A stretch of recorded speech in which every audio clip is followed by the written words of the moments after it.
wengi wetu simu zimekuwa zikitumia bando kwa kiasi kikubwa, na hivyo inatokana na background usage ya baadhi ya application ambazo kuzizima kidogo zinatia uvivu au watu hawaelewi namna ya kuzizima hizo background settings.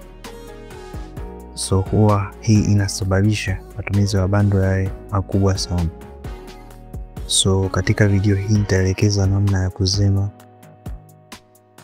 background setting na kudhibiti matumizi ya data kwa app au apps zote ambazo utahitaji kuweza kudhibiti zisiweze kutumia internet. Cha kufanya, ufollow account zetu zote za Revontech ambazo zitakuwa kwenye description, na usubscribe katika hii channel na kushare hii video ili na mwenzako aweze kufaidika pia. Okay, let's go to the video.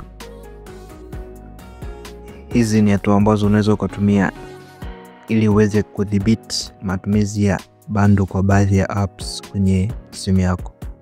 So tutaingia Play Store.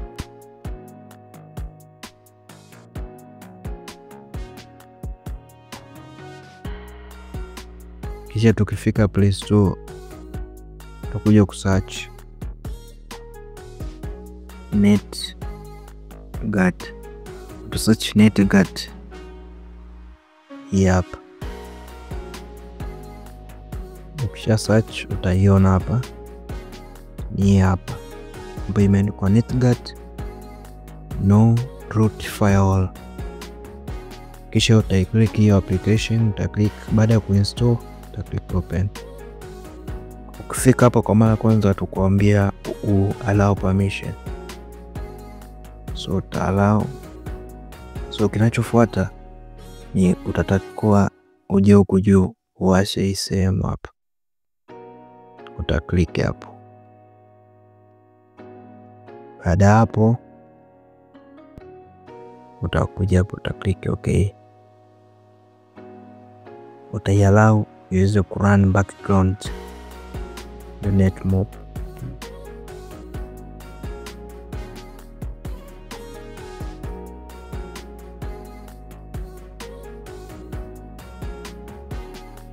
Okay, kama hivyo, allow background data usage. Then kinachofuata utaichagua app yako. So let me show them. Nichague YouTube. So nikitaka isitumie data nitakuja kwenye alama hapa ya data.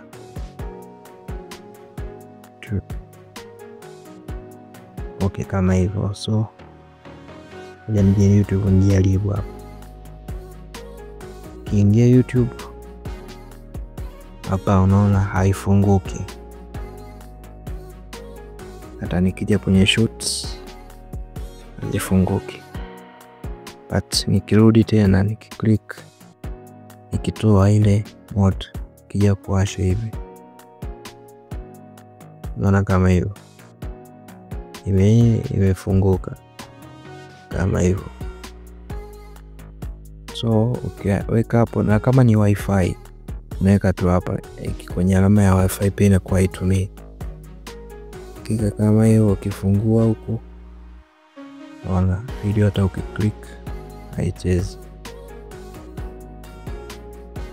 Okay, hiyo ndio njia ya kufanya ili uweze kudhibiti matumizi ya bando kwenye simu yako.